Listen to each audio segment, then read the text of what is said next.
आकाशवाणी के लखनऊ केंद्र से प्रस्तुत है विशेष कार्यक्रम जनमत 2024। मैं भारत हूँ, भारत है मुझमें, मैं ताकत हूँ, ताकत है मुझमें।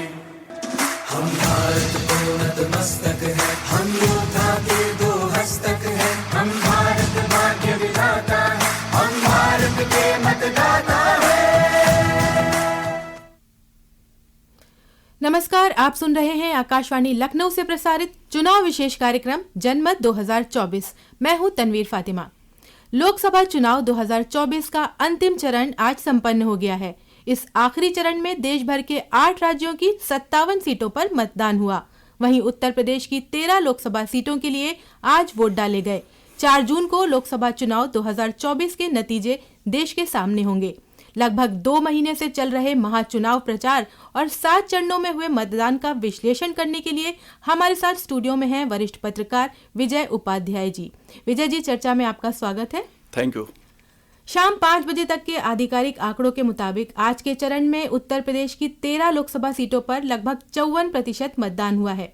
आज जिन सीटों पर मतदान हुआ है उनमें सबसे महत्वपूर्ण रही वाराणसी संसदीय सीट, जहां से भाजपा के वरिष्ठ नेता और प्रधानमंत्री नरेंद्र मोदी चुनावी मैदान में थे। प्रदेश की जनता में आज के मतदान को लेकर दिन भर कैसा उत्साह देखने को मिला है? देखिए, उत्साह तो लोगों में जबरदस्त था। अगर हम चुनाव को देखें, जिस तरीके से ये आज आखिरी मतदान हो रहा है, तो ये 7 चरण 7 रंगों के इंद्रधनुष की तरीके से हैं, जो पूर्वी उत्तर प्रदेश से पश्चिमी उत्तर प्रदेश से पूर्वी उत्तर प्रदेश तक आए हैं। और हर चरण में अगर आप देखें तो एक नया कलर है, एक नए तरीके की वोटिंग पैटर्न है, महिलाओं के वोट करने के तरीके। और साथ में जब हम इस 7वें चरण में आते हैं तो ये पूर्वी उत्तर प्रदेश का वो हिस्सा है जो उत्तर से दक्षिण तक पूर्वी हिस्से में फैला हुआ है। सबसे दक्षिण में तो सोनभद्र अगर है, रॉबर्ट्सगंज है, तो ऊपर देखेंगे उत्तर की तरफ तो वहाँ महाराजगंज है, बलिया है। तो ये जो पूरा इलाका है ये आर्थिक तौर पे, सामाजिक तौर पे लंबे अरसे से पिछड़ा इलाका रहा है। और तमाम सरकारों ने पूर्वी उत्तर प्रदेश के डेवलपमेंट के लिए पूर्वांचल विकास बोर्ड वगैरह बनाया था। ये इस इलाके में सबसे ज़्यादा श्रमिक निकलते हैं और सबसे ज़्यादा कुशल श्रमिक, जिनको स्किल्ड लेबर कहते हैं, वो पूरे देश में जाते हैं। और सिर्फ भारत में ही नहीं बल्कि खाड़ी के देशों में और साथ में जो आसियान कंट्री हैं वहाँ भी यहाँ के बहुत से लोग जाते हैं। तो ये बहुत ही महत्वपूर्ण इलाका है। और यहाँ के लोगों का जो सोचने का तरीका है वो पूरे तरीके से देश के साथ अपने को जोड़ के रखते हैं। वो कभी भी यहाँ रीजनल एस्पिरेशन कभी नहीं रहे कि लोग सोचते हो कि हम पूर्वी उत्तर प्रदेश के हैं तो हमें पूर्वी उत्तर प्रदेश की तरह सोचना चाहिए। ऐसा इस इलाके के लोगों में देखने को नहीं मिलता है। इस चरण की अगर हम बात करें तो 13 सीटों में से सिर्फ 2 सीटों पर 2019 में बसपा ने जीत हासिल की थी और अन्य 11 सीटें एनडीए के खाते में गई थी। इस बार के बदले हुए चुनावी समीकरण और स्थानीय मुद्दों का मतदाताओं पर कितना प्रभाव रहा? नहीं, सारी चीजें तो इन्हीं मुद्दों पे रही हैं जो मुद्दे राजनीतिक दलों ने उठाए हैं। मैं कहूँ 2 गठबंधनों ने उठाए हैं, एक एनडीए गठबंधन, दूसरा इंडिया गठबंधन। अभी जिन 2 सीटों पर बसपा थी तो वो बसपा नहीं थी, बसपा अलायंस था, जिसमें समाजवादी पार्टी, आरएलडी एक साथ मिलकर इन लोगों ने किया था। और उसमें गाजीपुर जैसी जो सीट है वो बहुत महत्वपूर्ण है। वहाँ पे अगर आप देखें तो एक अलग तरीके के चुनाव हो रहे हैं, वहाँ का माहौल अलग है, वहाँ के मुद्दे भी अलग हो गए।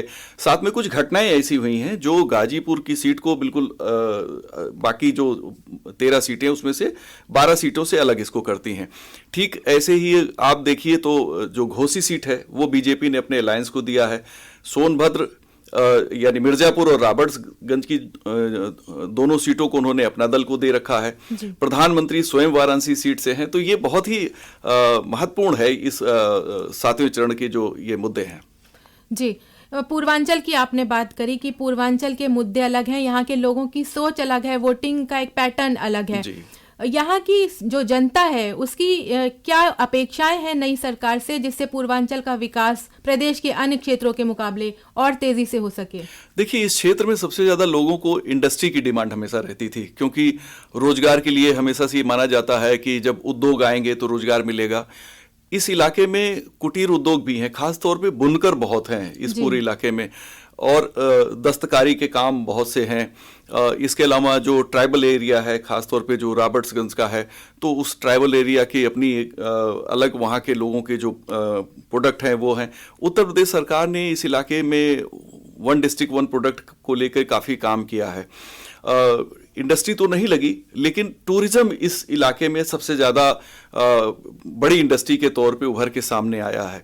और एक फ्रेज वहाँ चल रहा है कि जैसे लाभार्थी की बात हमने 2019 में की थी, तो इस चुनाव में वहाँ दर्शनार्थी की बहुत चर्चा है, क्योंकि अगर कहीं बहुत बड़ी तादाद में लोग आ रहे हैं टूरिज्म के लिए, रिलीजियस टूरिज्म के लिए आ रहे हैं, चाहे वो गोरखपुर हो या वाराणसी हो, तो उसका इम्पैक्ट बाकी शहरों पे भी पड़ रहा है। क्योंकि अगर कोई वाराणसी पहुंचना चाहता है और वो पटना से आने वाला व्यक्ति है तो गाजीपुर होके आएगा, तो गाजीपुर में भी वो कुछ पैसे खर्च करेगा, वहाँ भी लोगों का डेवलपमेंट होगा। तो काफ़ी बेहतर माहौल वहाँ का बन रहा है। सड़कों को लेकर पूर्वांचल एक्सप्रेसवे इस इलाके को लखनऊ से सीधे जोड़ता है, सबसे कम टाइम में वहाँ लोग पहुँच पाते हैं। पिछली सरकारों ने भी बहुत अच्छे काम इस इलाके में करने की कोशिश की, मेडिकल कॉलेज बनाने की कोशिश की, इस सरकार ने भी कई चीज़ें की हैं। तो पूरा जो इकोसिस्टम है, खासतौर पे सोशियो इकोनॉमी जो वहाँ की है, वो चेंज होती हुई नज़र आ रही है। और सिर्फ लोग दूसरे देशों में, दूसरे राज्यों में, दूसरे शहरों में जाके रोजगार करके अपना परिवार चला रहे हो, ऐसा नहीं है, बल्कि वहाँ लोकली लोगों को रोजगार के अवसर भी काफ़ी मिला है पिछले वर्षों में। अगर देखा जाए तो किसान भी काफी हैं इस इलाके में, तो किसानों की क्या अपेक्षाएं हैं आपको लगता है? देखिए, किसान की सबसे ज़्यादा ज़रूरत होती है कि उसे समय से सिंचाई की सुविधा मिल जाए, उसको जो फर्टिलाइजर है वो उसे मिल जाए और उसकी उपज का दाम मिल जाए। ये इस पूरे इलाके में धान की फसल, गेहूं की फसल, और जब आप पूर्वी उत्तर प्रदेश के बलिया, देवरिया इस इलाके में जाएंगे, देवरिया में अंग्रेजों के ज़माने में 1913 में सबसे पहले वहाँ पे चीनी मिल लग गई थी। तो एक लंबी हिस्ट्री है यहाँ पे गन्ना किसानों के, गन्ना उत्पादन और चीनी उत्पादन का। तो किसानों की अपेक्षा यही रहती है कि उन्हें सहूलियत से उनके जो इनपुट्स हैं वो आसानी से मिल जाएं, उनकी कास्ट कम हो, सरकार उसमें हेल्प कर सके, और साथ में जो उनके प्रोडक्ट हैं, चाहे वो गन्ने की फसल हो, गेहूं की फसल हो, धान की फसल हो, या दूसरी रबी खरीफ की जो दूसरे और फसलें हैं, उनकी कीमत उन्हें अच्छे से मिल जाए। जी विजय जी, इस चरण में घोसी से सुभाषपा मैदान में थी और उसका मुकाबला बसपा से था। वहीं मिर्जापुर से, जैसा कि आपने कहा, अपना दल और सपा के बीच कड़ा मुकाबला था। रॉबर्ट्सगंज में अपना दल का मुकाबला सपा और बसपा के उम्मीदवारों से रहा है। तो प्रदेश के अन्य क्षेत्रों के मुकाबले अगर इन सीटों की बात की जाए तो यहाँ की राजनीति और मुद्दों में क्या अंतर है? देखिए, मुद्दे तो करीब करीब सभी 13 सीटों पे एक ही जैसे हैं। वाराणसी जैसा जो बड़ा शहर है, जो एक डेवलप होता हुआ शहर है, दुनिया का प्राचीनतम शहर माना जाता है, और रॉबर्ट्सगंज को देखेंगे जो एक माना जाता है उत्तर प्रदेश के सबसे ज़्यादा ट्राइब्स रॉबर्ट्सगंज में रहते हैं। लेकिन आज के दिन में जब आप देखेंगे, चूंकि सोशल मीडिया का पेनिट्रेशन गांव-गांव तक, घर-घर तक हो चुका है, लोगों की जो आर्थिक सोच और महत्वाकांक्षाएं हैं वो वाराणसी के लोगों में, या मैं कहूं कि उत्तर प्रदेश की राजधानी लखनऊ के लोगों में और रॉबर्ट्सगंज के लोगों में कोई ज़्यादा अंतर नहीं है। सारी चीज़ें करीब करीब अब कॉमन हो चुकी हैं। वजह यह है कि लोगों को बहुत सी जानकारियां सीधे उन तक पहुंच रही हैं और लोग उसे अच्छे से एंजॉय भी कर रहे हैं। अब जिस तरह से आज ये आखिरी चरण था, वाइंड अप हो चुका है चुनाव, एक राजनीतिक विश्लेषक होने के तौर पे अगर हम बात करें उत्तर प्रदेश की, तो पश्चिम, बुंदेलखंड, अवध, पूर्वांचल, जिनमें उत्तर प्रदेश को बांटा जाता है, इन पूरे चारों एरियाज को आप किस तरह से डिफाइन करेंगे कि इस इलेक्शन में किस तरह से उभर के सामने आए हैं? देखिए, पश्चिमी उत्तर प्रदेश जिसको हम बातचीत में कहते हैं, वहाँ 26 सीटें हैं, फर्स्ट सेकंड फेज वाली। मध्य उत्तर प्रदेश जिसको कहते हैं, वहाँ तीसरे और चौथे चरण की बात करते हैं। अवध क्षेत्र जिसको कहते हैं, वहाँ पांचवें छठे चरण का, और पूर्वी उत्तर प्रदेश 7वें चरण का। तो ये हर इलाके में वैरायटी है उत्तर प्रदेश में। बुंदेलखंड और रोहेलखंड यानी जो बरेली रामपुर का इलाका है, या फिर पश्चिमी उत्तर प्रदेश का, तो फसलों का पैटर्न हो, लोगों की सोचने की, यहाँ तक कि डायलेक्ट बोलने का जो तरीका है उसमें भी अंतर है, और जो मुद्दे हैं उनमें भी बहुत ज़्यादा फर्क है। अब अगर आप मध्य उत्तर प्रदेश में देखते हैं, जहाँ तीसरे और चौथे चरण का चुनाव होता है, तो वो आलू बेल्ट है जी। और आप जब कन्नौज की तरफ आते हैं तो वहाँ एक कुटीर उद्योग ही इत्र की है, जो सबसे ज़्यादा दुनिया के सबसे प्राचीनतम इंडस्ट्री है कन्नौज की। तो कई कलरफुल चीज़ें इस चुनाव में शामिल रहती हैं, और जनता इस लोकतंत्र के महोत्सव में अपने चॉइस के हिसाब से वो पहले सबको सुनती है, जो रूलिंग पार्टी है उसको भी सुनती है, जो अपोजिशन जो चैलेंज कर रहा होता है उसको भी सुनती है, फिर वो अपना फैसला लेती है और जनता हमेशा एक सही निर्णय की तरफ अपने कदम बढ़ाकर ही मतदान करती है। विजय जी, पूरे प्रदेश में मतदान प्रतिशत की बात करें तो पूरे देश की तुलना में अन्य राज्यों से अगर तुलना की जाए तो अब तक उत्तर प्रदेश का मतदान प्रतिशत राष्ट्रीय औसत से नीचे ही रहा है। इसके क्या कारण आप मानते हैं? देखिए, इस बार शुरू जब चुनाव हुआ, लोकसभा का चुनाव जब शुरू हुआ तो आपने देखा कि जो एनडीए अलायंस है वो तो बहुत एग्रेसिव था, बहुत जबरदस्त कैंपेन कर रहा था, लेकिन जो इंडिया अलायंस था उसने उस तरीके की कैंपेन नहीं की, उस तरीके से लोगों के बीच में इनकी मीटिंगें, रैली और जो लोगों को जोड़ने के लिए सभाएं, ये सारी चीजें इन्होंने की ही नहीं। फर्स्ट सेकंड फेज में इंडिया अलायंस की तरफ से जो इनके मुख्य लीडर हैं, समाजवादी पार्टी के अखिलेश यादव जी और कांग्रेस के राहुल गांधी जी, इनकी केवल एक सभा अमरोहा में हुई थी। तो जब अपोजिशन निकला ही नहीं, लोगों के बीच में गया नहीं, मोबिलाइजेशन उसने किया ही नहीं, तो उसका असर मुझे लगता है कि चुनाव पे पड़ा है। और जिन इलाकों में इन लोगों ने कैंपेन अच्छी की है वहां पे जब प्रतियोगिता मजबूत होती है तो दोनों तरफ के जो समर्थक होते हैं वो डट कर मतदान करने के लिए एक दूसरे की चुनौती को स्वीकार करते हैं। तो यहाँ चुनौती देने की जो प्रक्रिया थी वो शायद स्ट्रेटजिकली उन लोगों ने चुनौती देने के बजाय एक कहें धीमा और शांत चुनाव लड़ने का उन्होंने अपनी रणनीति बनाई थी। और इंडिया अलायंस की ये जो रणनीति है वो कहते हैं हम हमारे लिए बहुत अच्छी थी, हमको कामयाबी मिल रही है, लेकिन वोटिंग परसेंटेज पे जो कारण है शायद एक कारण ये है। इसके अलावा गर्मी की कोई एक बड़ा कारण माना जाता है।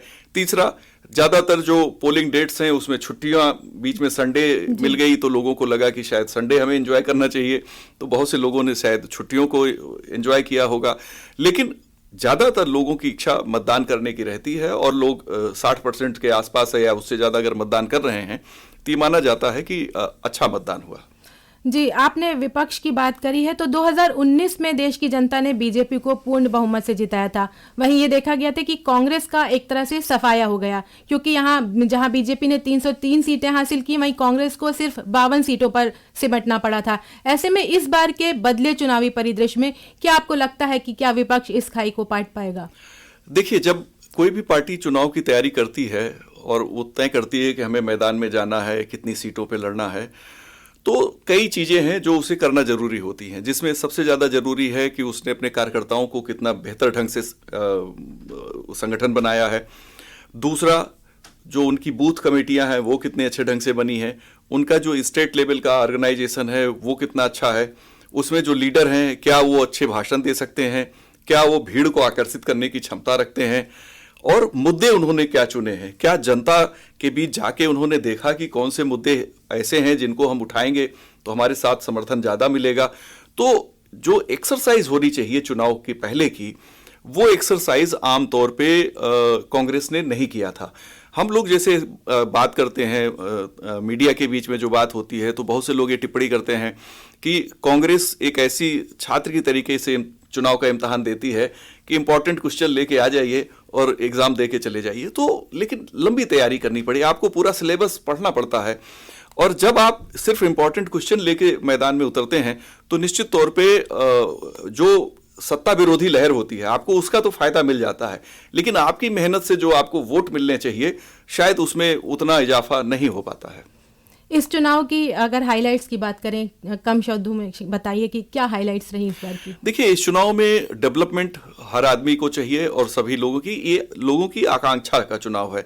हम 21वीं सदी के करीब 1/4 चरण को हमने पार कर लिया है। हम 24 में चुनाव हो रहे हैं, 25 साल 21वीं सदी के हम पूरे कर लेंगे और इसके बाद हम एक नए फेज में एंट्री करेंगे जो हमारा सेकंड क्वार्टर होगा।